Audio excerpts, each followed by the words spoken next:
कि तूने शराब की मंडी हिंदुस्तान को क्यों बना दी।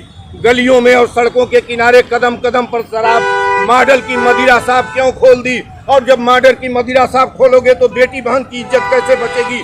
कौन बचाएगा बलात्कार से, कौन बचाएगा आम लोगों के मृत्यु से, कौन बचाएगा दुर्घटना से।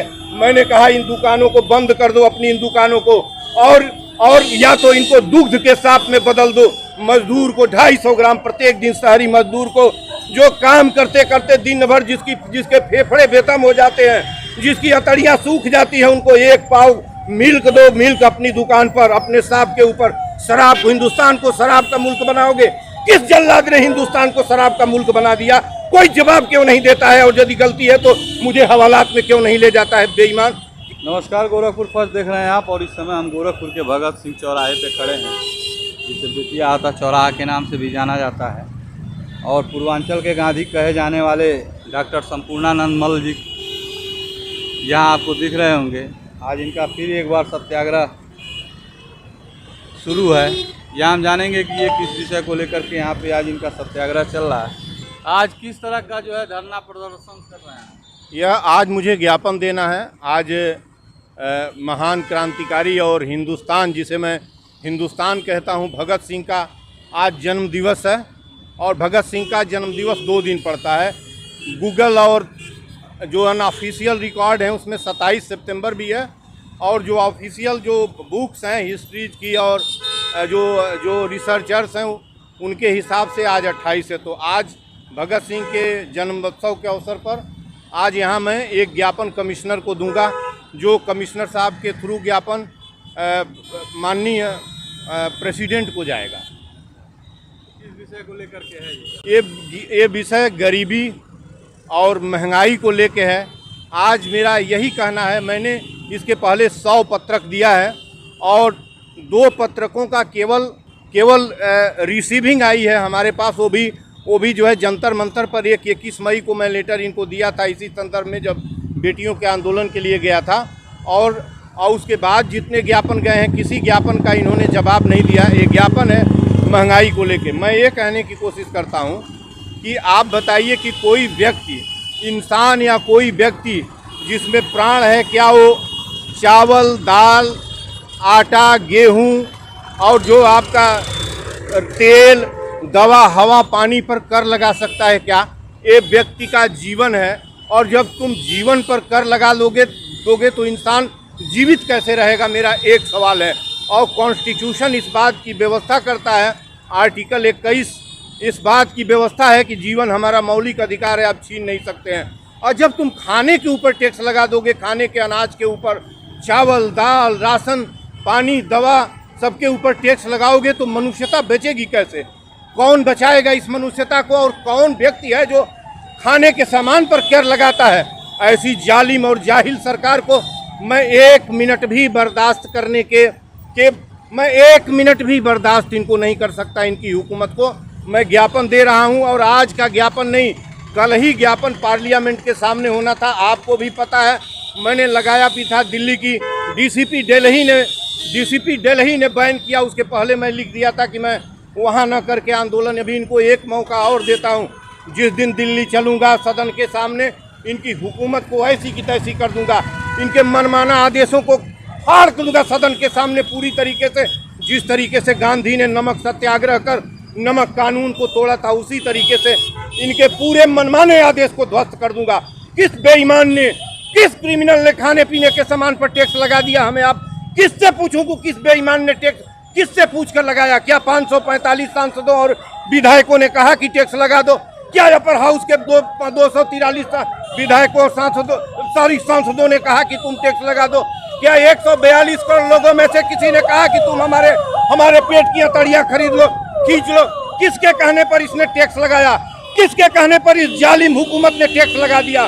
बताता क्यों नहीं है? और यदि मैं गलत कहता हूं तो मुझे जेल के अंदर डालता क्यों नहीं है? और यदि मैं सही हूं तो उसको फाड़ के फेंकता क्यों नहीं है? इस जालिम आदेश को कैसे इसने टैक्स लगा दिया? मेरा कहना, दूसरी मेरी मांगे है कि जब ये बेईमान विधायक, सांसद, मंत्री और माननीय प्रेसिडेंट, ऑनरेबल प्रेसिडेंट सड़क पर कर नहीं देता, तो इंसान, आम इंसान की गाड़ियों पर, सड़क पर टैक्स कौन लेता है? जालिम कौन? क्रूर ऐसा भी हुकूमत कैसा उनके अंदर जरा सा मनुष्यता नहीं है, उसके अंदर जरा सा अनुशासन नहीं है। क्या ये लफंगे हैं? क्या ये चोर हैं? क्या ये पूरी तरह बलात्कारी हैं? क्या ये पूरी तरह क्रिमिनल हैं? क्या ये कब संविधान की कॉपी नहीं पढ़ते? जब ये अपने गाड़ियों पर टैक्स नहीं देते, आपको पता है 38 तरह के लोगों का टैक्स नहीं लगता है सड़क के ऊपर, आम लोगों की गाड़ी पर जाने पर टैक्स क्यों लेता है? मेरा एक ही सवाल है, क्यों लेता है?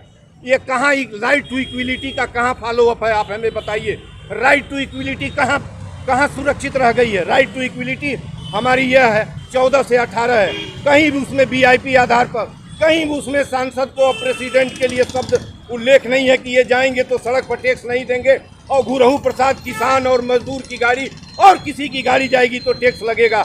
ये गुंडई, ये आर्बिट्रेरी कानून, ये आर्बिट्रेरी आदेश मैं नहीं चलने दूंगा। मैं बार बार कह रहा हूं हुकूमत को कि आदेश वापस ले ले।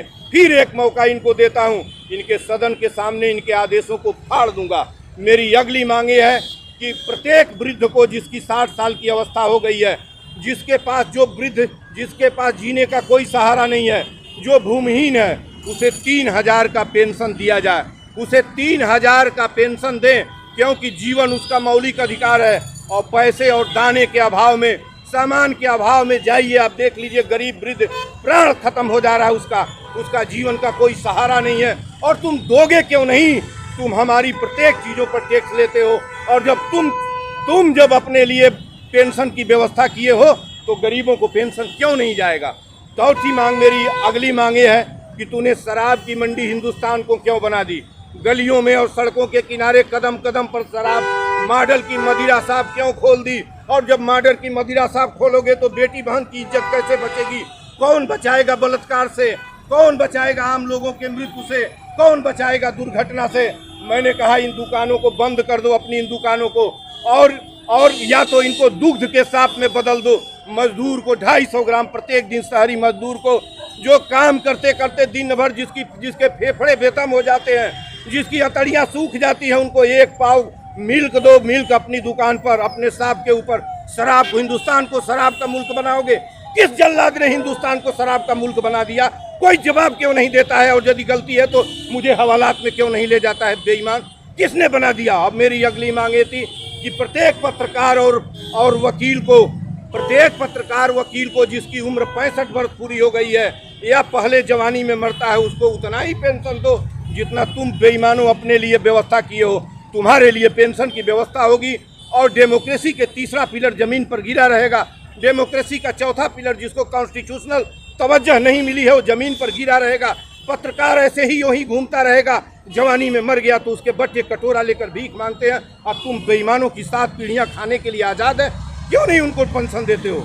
मेरी ये सब सारे मांगे हैं। और अगली मेरी जो सबसे ज़बरदस्त मांग है वह यह है कि कोरोना काल में जिन बेईमानों की पूंजी में जितने गुने की वृद्धि हुई है, चाहे वो अडानी हो, अंबानी हो, पूंजीपतियों की वो वृद्धि की सारी पैसे को इनसे छीन लिया जाए, इनका सारा पैसा छीन लिया जाए। 20 लाख करोड़ बेईमानों ने कोरोना काल में इस देश का लुटाई किया है। 20 लाख करोड़, थोड़े से मुट्ठी भर। 36 करोड़ गरीबों की आबादी 80 करोड़ कैसे हो गई? किसने बना दिया रातों रात तक 80 करोड़ आबादी? गरीबों की आबादी किसने बना दिया 80 करोड़? मैं इनसे तीसरी बात, अगली मांग मेरी यह है कि जितने भी ट्रस्ट हैं, रिलीजियस ट्रस्ट हैं, पॉलिटिकल पार्टी की प्रॉपर्टी और रिसोर्स हैं, संपत्ति और संसाधन है, यह लूट के पैसे का है, ये चंदे और चोरी के पैसे का है, इसको यथाशीघ्र छीन लिया जाए इन बेईमानों के। ये भारत को लूट का देश बना दिए हैं, ये भारत को हिंदू मुस्लिम नफरत की जमीन में तब्दील कर दिए हैं। क्या मैं यही देखने के लिए पैदा हुआ हूँ? क्या मैं यही सहने के लिए सहते सहते मर जाऊँ? क्या ये भारत भगत का देश नहीं है जो मुसलमान के बिना जीवित नहीं रह सकते थे? जो गांधी का देश नहीं है? क्या भारत की जो गांधी, जो जिनका एक हृदय हिंदू मुस्लिम एकता से बना हुआ था और एक हृदय में उनका दलित और छोटी जाति का आदमी बसता था, जिसको हिंदुस्तान ने पैरों तले और अंग्रेजों ने पूरे देश को, मुल्क को कुचला हुआ था। मैं किस बेईमान से कहूँ कि ये तुम कौन सी प्रणाली लाए?